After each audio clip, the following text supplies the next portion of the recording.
Il est arrivé au pouvoir lors d'un coup d'État militaire en 1989 et a dirigé avec une main de fer ce qui était jusqu'en 2011 le plus grand pays d'Afrique.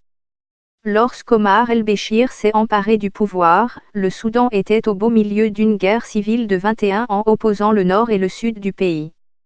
Bien que son gouvernement ait signé un accord pour mettre fin en 2005 à ce conflit, un autre a éclaté au même moment dans la région ouest du Darfour où le président est accusé par la Cour pénale internationale, CPI, d'avoir commis des crimes de guerre et des crimes contre l'humanité. Malgré un mandat d'arrêt international délivré par la CPI, Omar el-Béchir a remporté les élections présidentielles de 2010 et 2015. Cependant, sa dernière victoire a été gâchée par un boycott des principaux partis d'opposition. Coup d'État au Soudan, comment on en est arrivé là? Le mandat d'arrêt a entraîné une interdiction de voyager.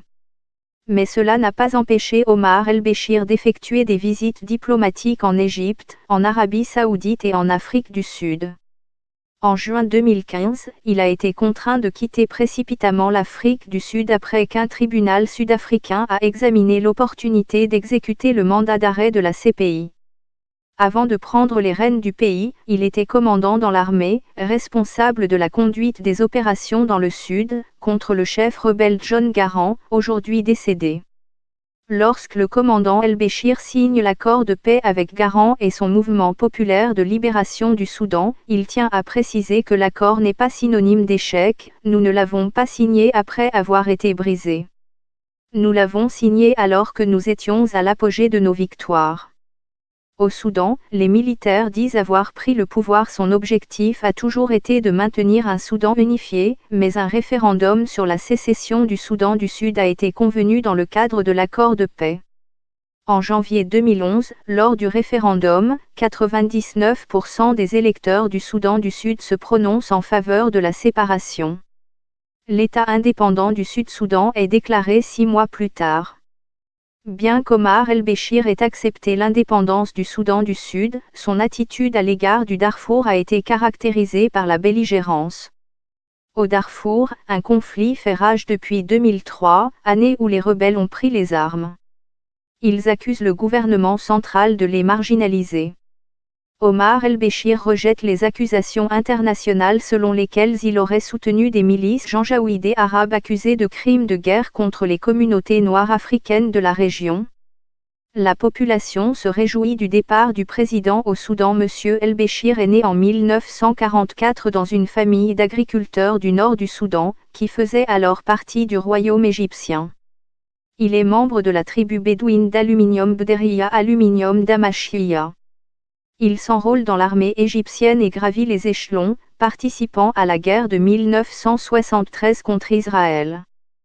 Très peu d'éléments de sa vie privée sont connus. L'ex-dirigeant soudanais n'a pas d'enfant et a pris une seconde femme à la cinquantaine.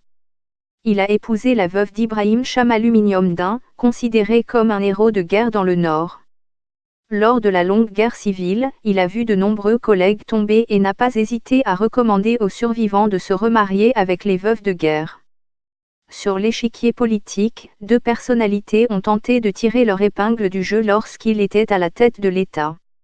Dans les années 1990, la première s'appelle Hassan Aluminium Turabi, un musulman sunnite de premier plan qui, jusqu'à sa mort en 2016, a prôné la création d'un État islamique. Il avait présenté un projet de loi introduisant la charia, la loi islamique dans toutes les provinces, sauf dans le sud. Après une passe d'armes en 2000, M. Aluminium Turabi a déclaré à la BBC, « C'est un militaire qui est au pouvoir depuis un moment et il veut affirmer sa puissance militaire. » Le second se nomme Osman Ali Taha, un homme politique qui a négocié l'accord conclu entre le Nord et le Sud. Mais son influence s'est estompée depuis, et le président a monopolisé le devant de la scène. El-Béchir est apparu comme exerçant lui-même plus de pouvoir. Il n'y a pas un seul qui puisse lui faire de l'ombre, explique Alex de Waal, un spécialiste du Soudan. Sa longévité au pouvoir, ajoute Alex de Waal, est probablement due au fait que les puissants rivaux du parti du Congrès national qui dirige le pays sont occupés à se méfier les uns des autres. Mais les troubles politiques ont pris de l'ampleur récemment. Les manifestations dans tout le pays ont débuté en décembre 2018, après que le gouvernement a annoncé la hausse du prix du carburant et du pain. Et cela s'est même transformé pour la plupart en un appel plus large à la démission de M. El-Béchir et de son gouvernement. Des dizaines de personnes ont été tuées au cours de la répression gouvernementale contre les manifestants et des centaines d'autres auraient été emprisonnées. En février 2019, Omar El-Béchir a déclaré l'état d'urgence pour toute l'année, réaménageant son cabinet et remplaçant tous les gouverneurs d'État par des membres de l'armée et des forces de sécurité. C'est lors de rassemblements publics, souvent vêtus de son uniforme militaire, qu'Omar El-Béchir semble dans son élément agitant sa canne en l'air. Il est plus timide quand il s'agit des médias et donne rarement des interviews. Selon les observateurs, c'est peut-être parce qu'il ne s'exprime pas très bien, contrairement à son ancien ennemi Garant, qui est mort peu de temps après être devenu vice-président. C'est un homme pour qui la dignité et la fierté sont très importantes, il est sujet à des accès de colère, surtout quand il sent que sa fierté est blessée, révèle Alex de Waal. Mais il a souvent été sous-estimé, selon Alex de Waal, il est plus intelligent qu'il n'y paraît. C'est quelqu'un qui a l'air d'avoir une grande maîtrise des détails, mais il est très conscient du fait qu'il n'est pas très instruit. Pendant une période de sa présidence, les poches se remplissaient de dollars à mesure que le pétrole coulait. Mais l'économie s'est enlisée depuis la sécession du Sud, qui a emporté les 3/4 du pétrole du pays.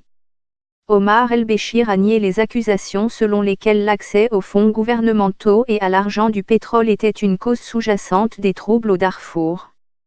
Il a été irrité et humilié en mai 2008 lorsque les rebelles du Darfour ont failli entrer dans Khartoum, la capitale. Beaucoup craignaient que la mise en accusation de la CPI contre lui en mars 2009, pour 5 chefs de crimes contre l'humanité et 2 crimes de guerre, ne l'incite à faire preuve de fermeté. Mais en février 2010, il a signé un cessez-le-feu avec les rebelles du GEM qui ont attaqué Omdurman. Mais le GEM a abandonné les pourparlers de paix peu après, accusant les forces de Khartoum de lancer de nouveaux raids au Darfour.